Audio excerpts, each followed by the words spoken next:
Hi everyone, my name is Dr. Stephanie Knatz Peck and I'm a psychologist and the director of the Intensive Family Treatment Program at the UC San Diego Eating Disorders Program. Now in the last few weeks and in the wake of COVID-19, all of us have experienced dramatic life changes as many aspects of our lives have slowed down or come to a complete halt.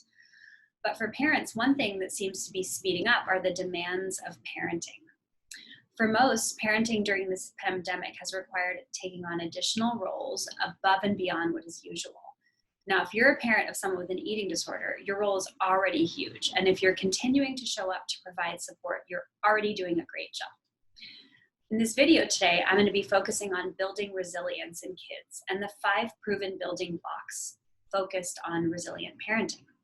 Now, much research has focused on resilience building in kids, which is an important factor in determining how kids respond to and recover from stressors and negative events like the one we're currently experiencing in our culture. Now, what is resilience? Resilience is the ability to recover or adjust easily to adversity, or as children are undergoing immense changes, the way that they live. As you can see from this slide, the 5 building blocks of resilient parenting include self-care, strong family bonds, listening, rules, and helping children cope. Let's start with self-care. Now, if you're a parent, you've already been chided about self-care in the past. It's something that we hear about all the time. And it turns out that research suggests that parents taking care of themselves and taking time to do activities that help regenerate them and re-regulate their self-regulatory abilities are really important. So today, my question for you is, how can you schedule in anywhere between 5 to 30 minutes a day for a self-care activity? This might seem hard, but as the saying goes, what's best for parents turns out is what's best for kids. The other important thing about this is that we want to model good self-care to kids, and we can do this by explaining to your child that you will be taking some time in the day to do something for yourself. Doing a short mood improvement activity will also boost your mood and help you to re-regulate yourself as a parent so that you can show up and be your best self. The next building block of resilient parenting is strengthening family bonds. Strengthening family bonds is incredibly important, especially in the wake of the current pandemic that we're undergoing that's requiring most of us to stay home throughout the day. Now, bonds are important and an important community building block for resilience, as we know that peer-to-peer support and family support help kids cope. Because many of your kids are experiencing lapses in their abilities to communicate and connect with their friends, it's increasingly more important to build in this bonding time for families. How can you do this? One way to do this is by scheduling a daily family time to do an activity that everyone enjoys. Now, if you are parenting someone with an eating disorder, be sure to include this around a time that is not focused on eating or meals, because the important and key element here is that you're doing something enjoyable for everyone. This could include watching a show together that everyone enjoys, which is a shared experience and provides a reference for something, a topic that is neutral and enjoyable for everyone to talk about, or it could involve playing a family game. The next building block of resilient parenting includes active listening. Now, active listening means that you're listening in a way that your child knows you're listening and understanding what they're communicating to you. Some ways to do this include stopping all other activities and ensuring that you have nothing in your hands when you're listening. As the demands of parenting during this time have ramped up, it can be really hard to do this as we're juggling taking care of the household, a job potentially at home, and taking care of our child, and there is always a temptation to be doing more than one thing at once. But if you can spend even a little bit of time out of your day dropping all of your other activities to connect with your child, you will be more likely to ensure that they're feeling understood by you.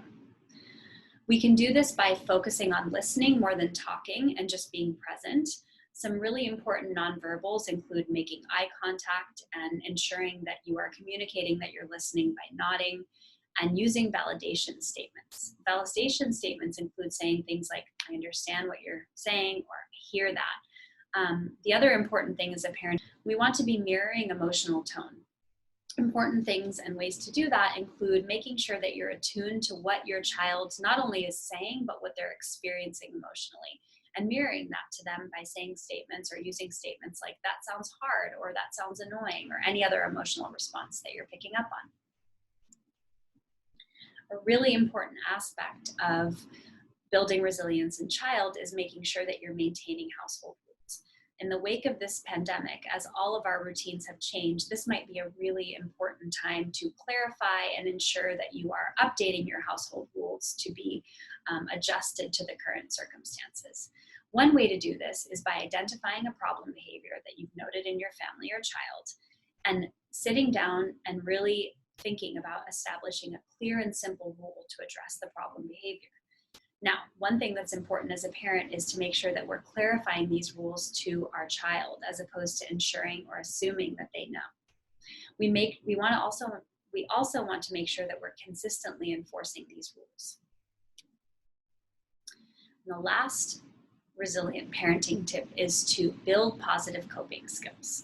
How can we do this in our kids? It is so important that our kids are learning positive ways of coping with negative life events and stressors, which will come up in all of our lives. One way to do this is by talking out loud about how you solved a problem or dealt with a stressor as a parent. In this way, children are learning and listening about the ways that you solved and dealt with problems, and taking that in and internalizing that for themselves. We can teach positive coping skills by modeling them and by using them ourselves. A really easy stress management skill that's easy to practice on your own and teach to your child involved with managing stress includes breathing techniques. Now, one really simple and easy breathing technique that you can practice in your home to manage your own stress, and also ensure that you can teach your kids so that they're learning new skills for coping with stressful events, includes a breathing technique that we call 4-7-8. Now, what this means is that we're counting out a 4-second inhale, holding our breath at the top for 7 seconds, and then counting out an 8-second exhale. So what that looks like is breathing in, 2, 3, 4, holding at the top, 1, 2, 3, 4, 5, 6, 7, and exhaling on the count of 8. 2, 3, 4, 5, 6, 7, 8. You can even use a clock, which is another way to help people really stay focused on the breathing and the intense experiences that they're having at that time. Now, keep in mind that these are just tips, and no one is required to be perfect. And if you're practicing or thinking about any of these tips, then you're doing a good job. I hope you found this video helpful, and on behalf of the entire UCSD eating disorder team, we wish health and wellness to you and your entire family.